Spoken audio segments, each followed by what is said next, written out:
Welcome back dito sa channel natin. Andito tayo ngayon sa may C5. Isa sa makikitang master plan development dito ang Arcovia City. Ito ay development ng Mega World. Tingnan naman natin ang mga latest na projects na ginagawa ngayon dito sa Arcovia City.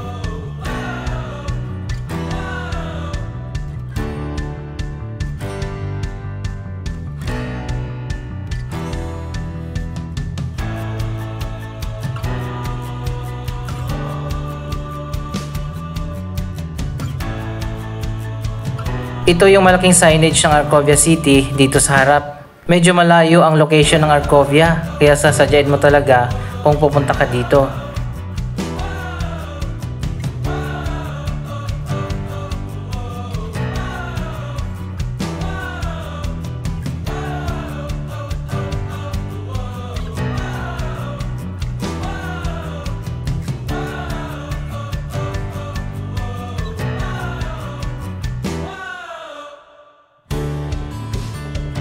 Ito yung pinaka main street dito sa Arcovia at makikita natin doon sa unahan ang isang monument.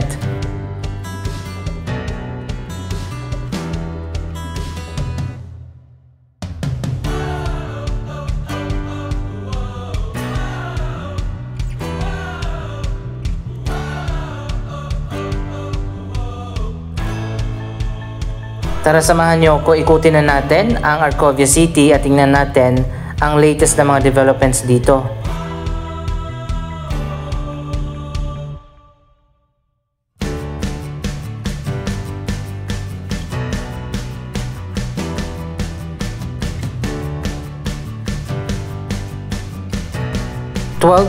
hectares ang lawak ng Arcovia City. Ilan sa mga developments na itatayo dito ay nasimulan na.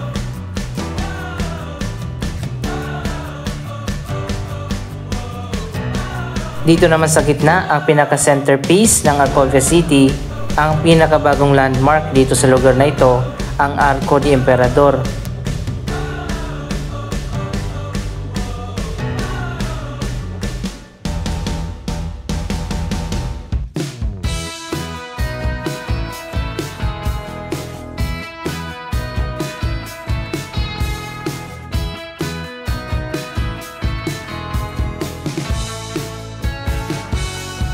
Dalawang ultra-luxury residential condominiums ang tinatayo dito ngayon.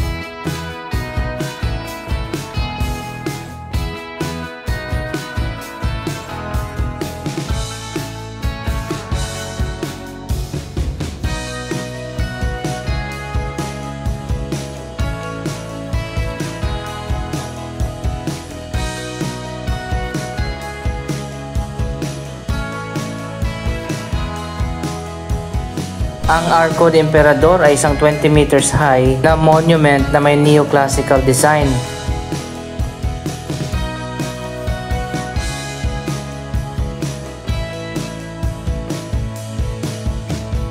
Ang arco ay ginawa pa ng isang kilalang Spanish na sculptor. Ang mga bronze sculptures naman na nasa taas ng arco ay sinimulang ginawa noong 2013 at natapos noong 2015.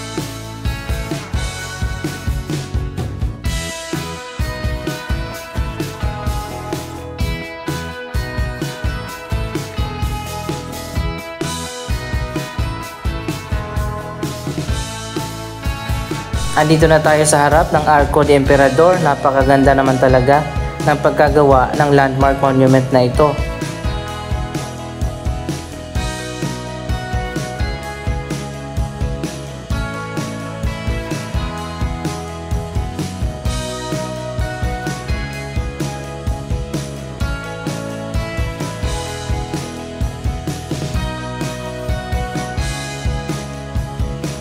Ang disenyo nito ay inspired sa Arco de la Victoria na makikita sa Madrid, Spain.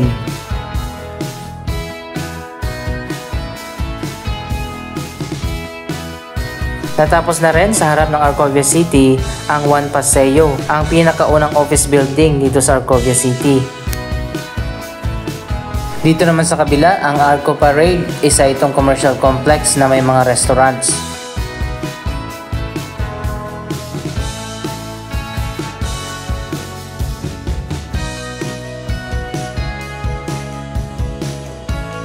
Dito naman sa kabilang side yung mga residential condominium. Kasalukuyan pang nagsisimula na itayo ang Arcovia Palazzo at marami pang mga residential condominium ang itatayo dito.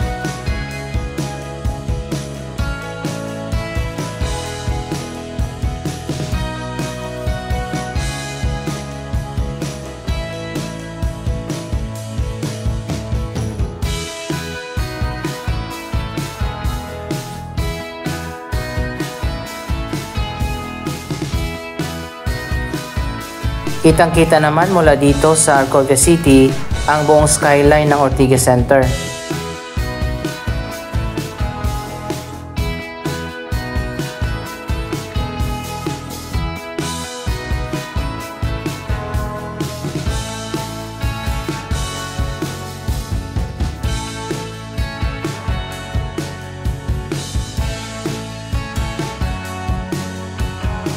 Kapag Mega World ang isang development, meron talagang centerpiece na nagiging bagong landmark at tourist attraction, katulad nga nitong Arco de Emperador.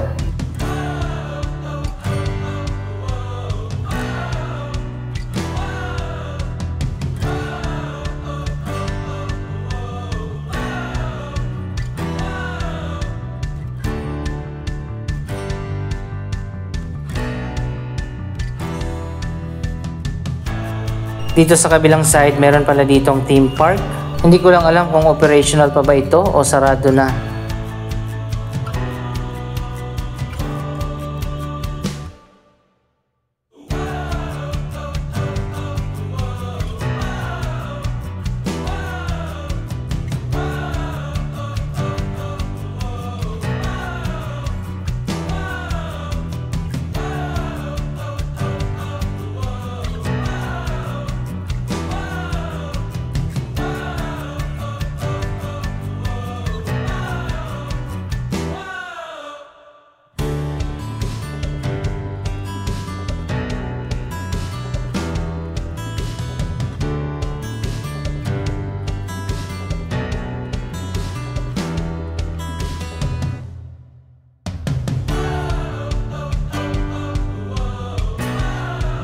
Sa likod naman ng Arcovia City ay ang Marikina River. Hindi ko lang alam kung may daanan mula dito papunta dyan sa Riverside.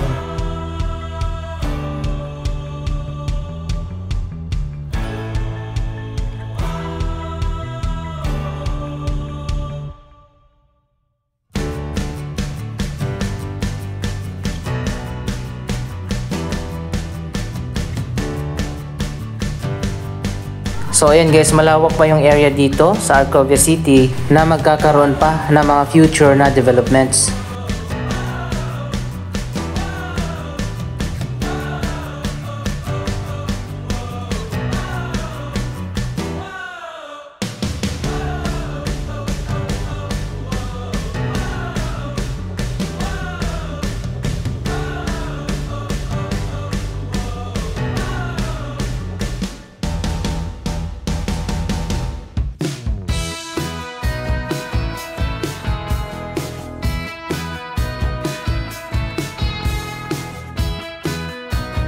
Isa sa mga common na makikita sa mga mega world development ang mga European at neoclassical style na buildings at landmark.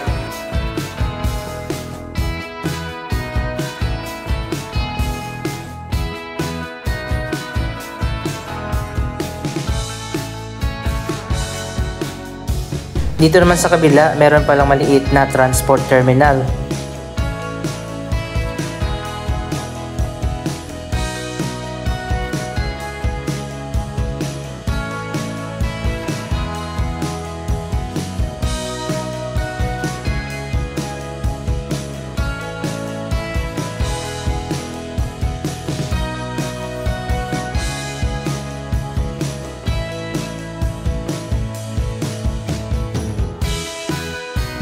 So ayan guys, maganda naman yung terminal kasi wala akong nakikita na kahit anumang PUV na nakapark dito sa ngayon. Maganda sana kung meron ng mga biyahe na papunta ng Arcovia dahil sa totoo lang medyo mahirap puntahan ang Arcovia kung wala kang sasakyan.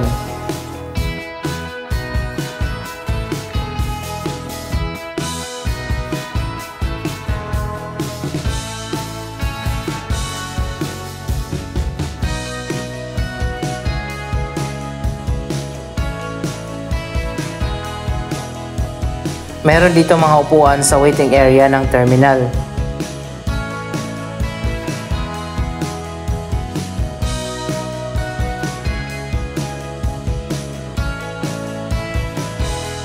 Sa ngayon, meron ditong obstacle course para sa mga bata.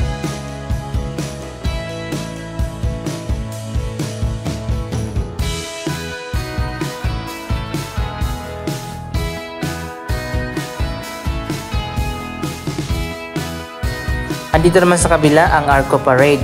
Meron din itong linear park at iba't ibang mga cafe at restaurants.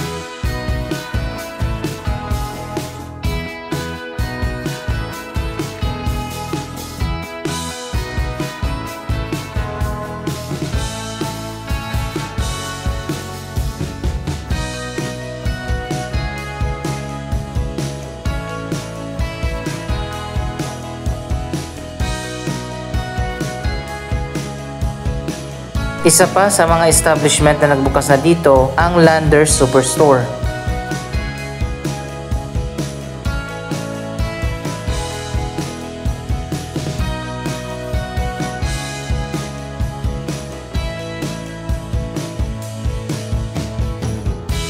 So ayan guys, mukhang business as usual ang Landers Superstore dito sa Arcovia City.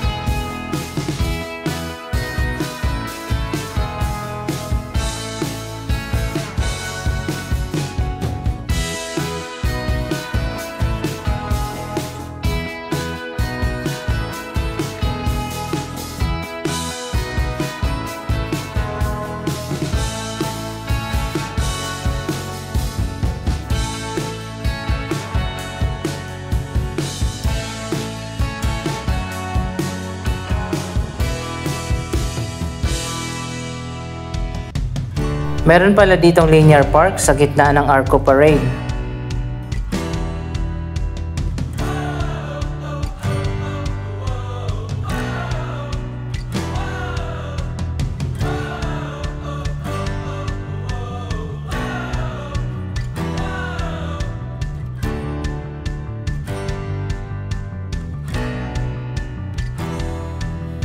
So ayan guys, maganda talaga kapag master plan ng isang bagong development.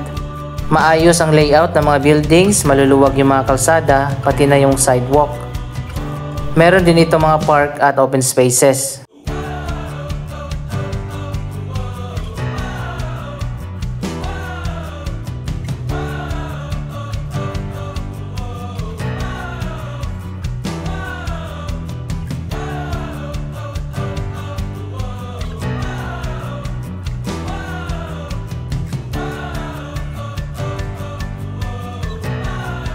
Ang ganda dito sa tinatawag na view deck. Kaso sarado at hindi pa pwedeng umakyat sa taas.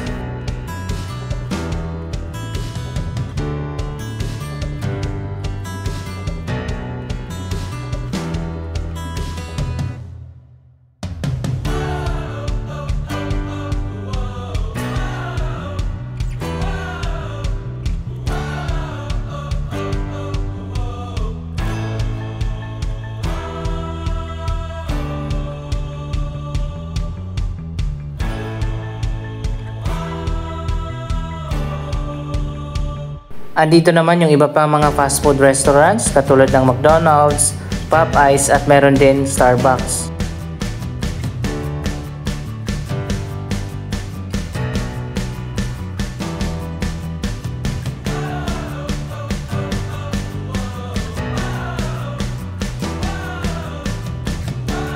Andito na tayo sa bungad sa may Juan Paseo, ang pinakaunang naitayo na office building dito sa Arcovia City.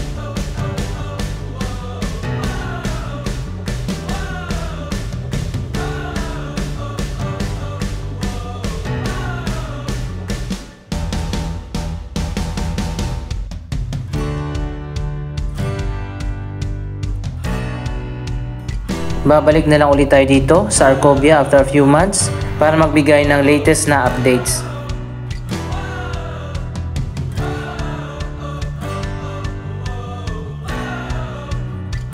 Yan muna ang latest update tungkol dito sa Arcovia City. Anong masasabi nyo sa development na ito? Mag-comment lamang dyan sa baba ng inyong mga reaksyon.